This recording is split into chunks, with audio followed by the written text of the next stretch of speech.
last thing to add here in general, the most basic rule of discipline. Good discipline takes time, thought, effort, commitment, compassion. When it comes to being a parent, the answer that's quickest, easiest, and simplest is almost always wrong. Parenting is hard. It's hard work. You can't do the easy thing. If you do, you almost always do the wrong thing. So try to help parents see that the easy way out with your kids is almost always not the best way out with your kids. Now let's talk a little bit about adolescence.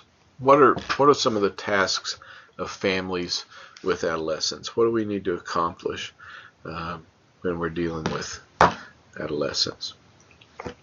Well, we need to create an atmosphere that facilitates identity development. That's the job of a teenager, is to develop identity. We need to help create that in our family. That means giving them opportunities to explore, encouraging them to explore, not trying to push them too hard in a certain way, not trying to pigeonhole them, not acting all disappointed and worried if they say, I think I'd just like to be an artist and live in the mountains all my life. You know, we can give them some good, solid guidance along the way, but we don't have to go, what? That's ridiculous. You can't be an artist. What are you gonna live off of? How are you gonna make any money? That kind of thing it's like just hitting a teenager in the head with a brick. You've got to at least be open as you listen to kids talk about ideas and dreams and the ridiculous things that we all come up with when we're in that spot. We have to allow for graduated independence and autonomy. That means doing it slowly. That means if your 10-year-old has times when he wants to be in his room instead of being with the family, maybe you ought to let him do that a little bit. Maybe you shouldn't make him conform to the hard and fast rule that this is family time and we always spend family time together.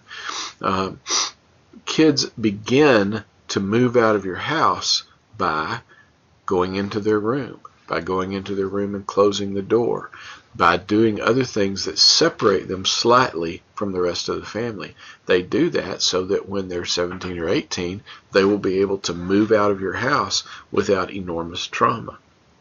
So unless you want to keep them in your house forever and ever and ever, you need to let them kind of gradually move away from you, even within your own house. Now, of course, that means that we do that slowly. It's a problem for most people to have a kid who you just restrict and restrict and restrict until they're 16, and then you say, okay, now you get to do all this stuff. It's got to be gradual.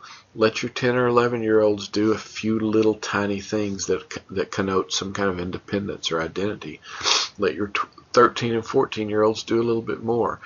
Give a 16-year-old a little bit more. Give an 18-year-old a whole bunch of freedom, because they're about this far away from having it anyway.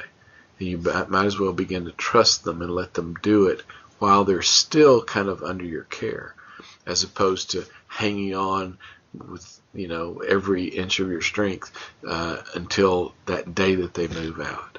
That's a recipe for disaster. You have to constantly renegotiate rules and responsibilities. You can't make rules when a kid is 12 and enforce those same rules when he's 17, most of the time. So, there are a few exceptions, of course, but you ought to renegotiate. That's what we do as people grow. That's what you have to do to get your teenagers to grow up.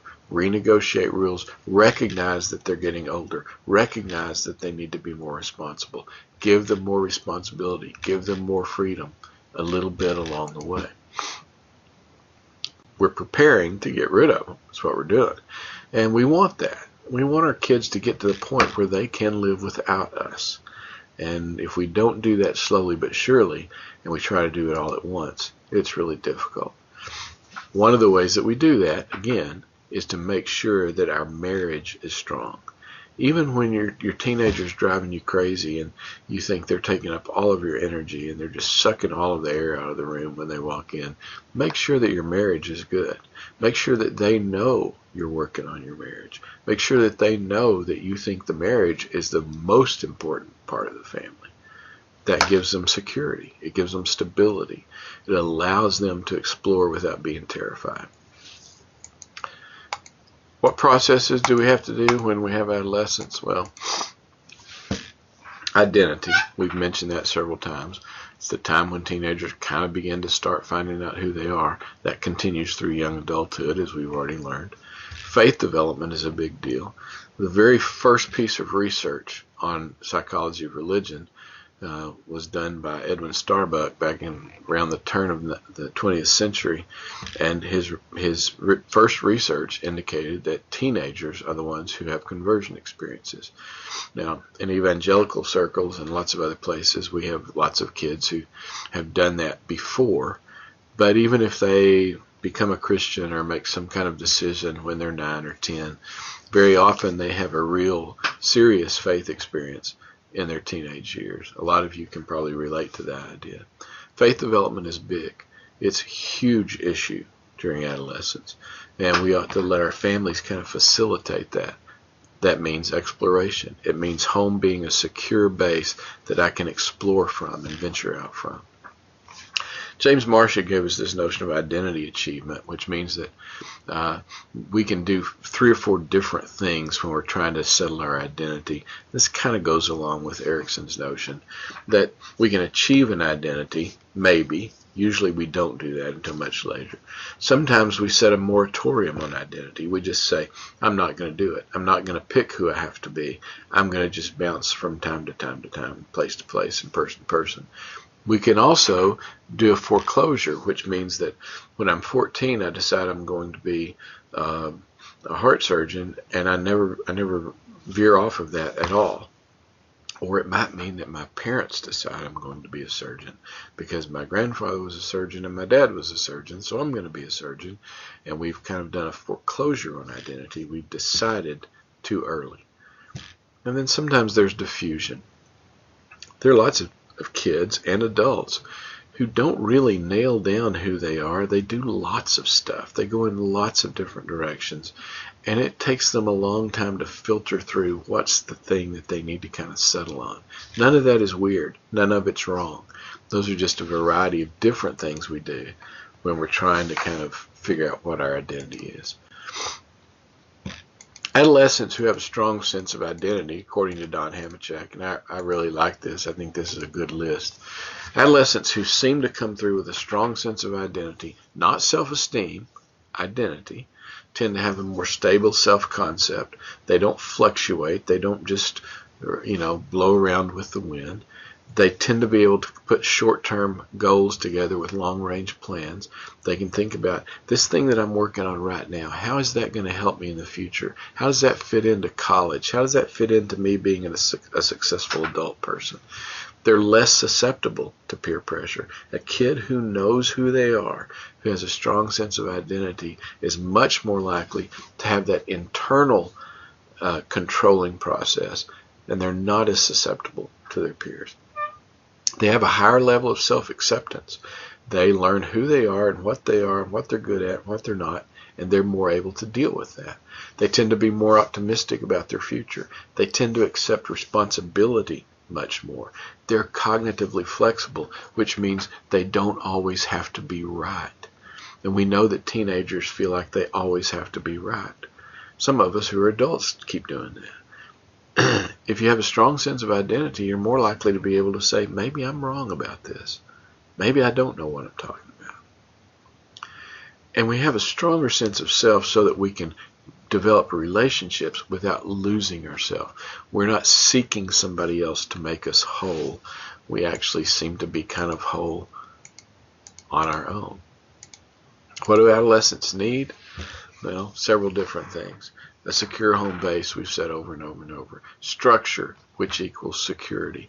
That means boundaries. That means some basic rules. That means some basic sense of what they're responsible for.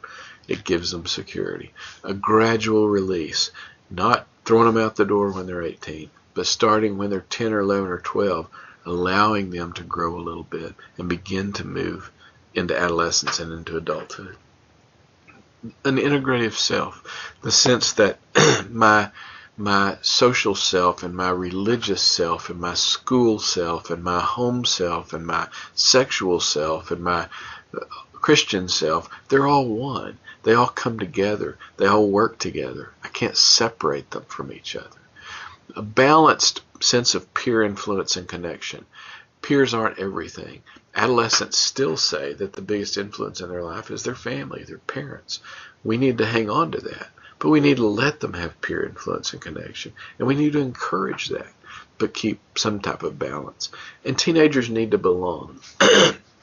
Erickson said that teenagers have an instinct for fidelity. They want to be faithful to something. They want to belong to something. That's why they join. That's why they join clubs and bands and choirs and sports teams, because they want to be a part of something. Adults don't do that so much. Teenagers do that. It's part of learning who they are. What can we do wrong with adolescence? Well, a lot of things, of course. We'll come back in just a minute and finish those up.